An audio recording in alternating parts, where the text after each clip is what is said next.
ناظرین 1967 میں گریس کے ساحل سے صرف چند ہی کلومیٹر دور سمندر میں کچھ ایسا ملنے جا رہا تھا جو مستقبل میں آرکیالوجسٹ کے لیے بہت ہی حیران اور امپورٹنٹ ہونے والا تھا۔ 1967 میں نیکولس فلیمنگ نامی ایک آرکیالوجسٹ گریس کے ساحل سے تھوڑا ہی دور ایک آئی لینڈ پر گیا جو فلیفونیسس کے نام سے جانا جاتا ہے۔ ہر بار نیکولس اس آئی لینڈ کے آس پاس سمندر میں کچھ نیا تلاش کرنے جاتا تھا، لیکن بدقسمتی سے اس کو خالی ہاتھ ہی لوٹنا پڑتا تھا۔ لیکن اس بار نیکولس کی زندگی بدلنے جا رہی تھی۔ ناظرین، سمندر میں 13 فٹ کی گہرائی پر نیکولس کی نظر چند ایسے پتھروں پر پڑی جو دوسرے پتھروں سے عجیب تھے۔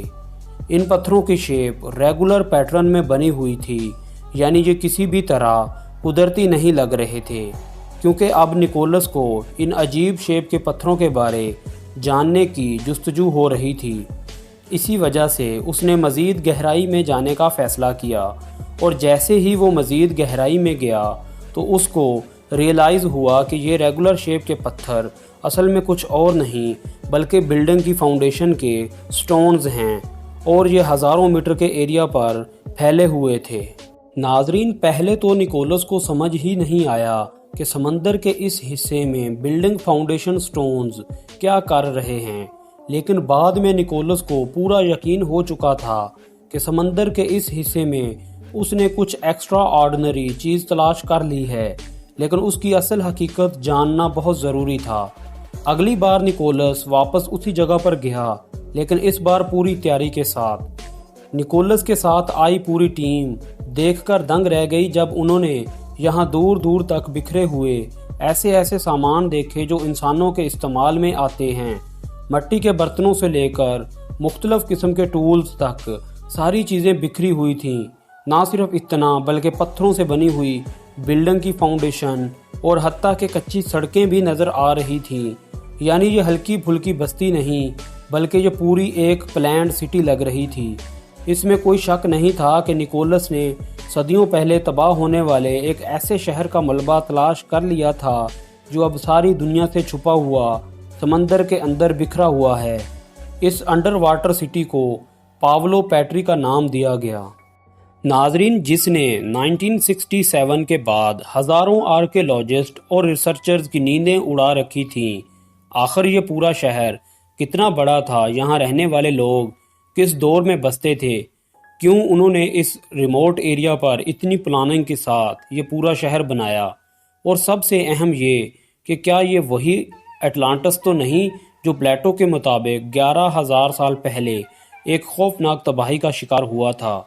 یہی وہ سارے سوالات تھے جنہوں نے پاولو پیٹری کی ڈسکوری کے بعد جنم لیا تھا، اور کئی سالوں کے بعد بھی ان کے جوابات جاننے میں کوئی بھی کامیاب نہیں ہو سکا۔ لیکن جیسے ٹیکنالوجی کا دور آتا گیا، ایک بار پھر سے پاولو پیٹری پر ریسرچ شروع کر دی گئی۔ ناظرین، یونیورسٹی آف نوٹنگم سے تعلق رکھنے والے ڈاکٹر جان ہینڈرسن نے ٹیکنالوجی کی مدد سے اس انڈر واٹر سیکرٹ سٹی پر مزید ریسرچ شروع کر دی۔ ریسرچ کے دوران ان کو یہاں رہنے والے انسانوں کے استعمال کی کچھ مزید چیزیں بھی ملیں، جس میں پتھر سے بنا ہوا ایک ایسا آلہ بھی تھا جس کو استعمال کر کے ویٹ یا کون سے آٹا نکالا جاتا تھا۔ ناظرین، ٹوٹے پھوٹے مٹی کے برتن جگہ جگہ پر ایک ساتھ بکھرے ہوئے تھے، جس کو دیکھ کر یہ لگ رہا تھا کہ شاید یہ ہزاروں سال پہلے یہاں رہنے والے کسی انسان کا کچن ہوا کرتا تھا۔ جہاں پاولو پیٹری میں انسانوں کے بسنے کی واضح نشانیاں بھی ملیں، وہیں مردہ لوگ بھی اپنی نشانیاں چھوڑ گئے تھے۔ جی ہاں، یہاں ریسرچر کو تقریباً 50 کے قریب ہر سائز کی قبر بھی مل چکی تھی۔ ناظرین، گریس کے ساحل سے چند کلومیٹر دور سمندر انڈر واٹر میسٹیریس سٹی میں انسانوں کے بسنے کے کئی ثبوت تو مل چکے تھے، لیکن صرف ڈائیونگ سے ہی اس شہر کی اصل حقیقت معلوم کرنا مشکل تھا۔ اس لیے اب ضرورت تھی ٹیکنالوجی استعمال کرنے کی، یعنی اب سونار سکیننگ کا وقت آ چکا تھا۔ ناظرین، سونار ایک ایسی ڈیوائس ہوتی ہے جس کو جب پانی میں ڈالا جاتا ہے وہ ایک خاص ساؤنڈ ویوز چھوڑتا ہے۔ یہ ساؤنڈ ویوز سمندر میں موجود مختلف چیزوں سے ٹکرا کر ریفلیکٹ ہوتی ہیں، اور تبھی ایک ریسیور ریفلیکٹڈ